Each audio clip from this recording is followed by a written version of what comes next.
So, who was the first God-skinned to play in the NFL? The first God-skinned quarterback to play in the NFL?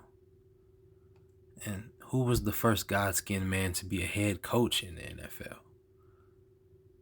Question marks, question marks.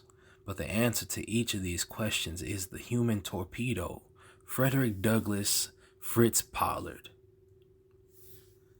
The Human Torpedo wasn't just something to call him, but a name he had earned by being one of the most difficult players to stop in his era.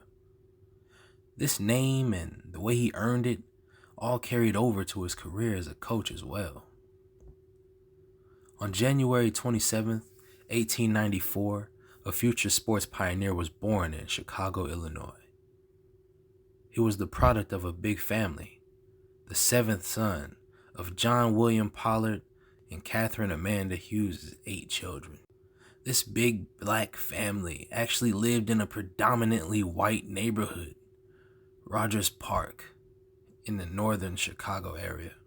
Dealing with racism didn't stop this family from being full of greatness and the most talented household in the neighborhood. All 8 of the Pollard children were stellar athletes or musicians. Fritz was a superb 3-sport athlete at Lane Tech High School, participating in football, baseball, and track. Pollard earned a Rockefeller scholarship that granted him the opportunity to attend Brown University in 1915. At Brown University, he was a 2-time All-American and led his team to the 1916 Rose Bowl, where they lost to the then Washington Sun Dodgers 14-0. With World War I already being at the helm of the world, the U.S. was making more adjustments to ensure they could get all the help they needed. This led to the establishment of SATC, Students Army Trained Corps, in 1918, a program that was made to train and deploy students. Following his completion of school, he would join the U.S.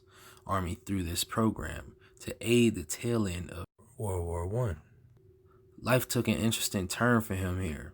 His athletic background landed him the job as the athletic director for the SATC at Lincoln University, which ultimately opened the door for his future as a coach.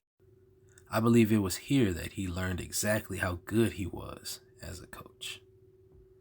His team never lost a game. At just 24 and 25 years of age, he led this team to 2 consecutive undefeated seasons in the years 1918 and 1919. After the war, he went on to continue doing what he loved to do, which was play some ball.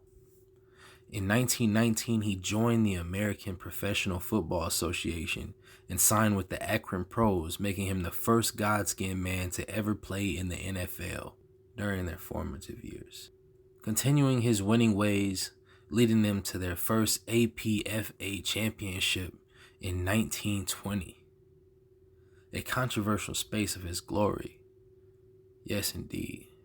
Due to the fact that there was never an actual championship game for the league. A couple other teams actually had more wins than this team. But with the record of 8 wins, 0 losses, and 3 ties, they were ultimately given the nod simply because they technically never took a loss that season. I personally would be pissed as one of those other teams.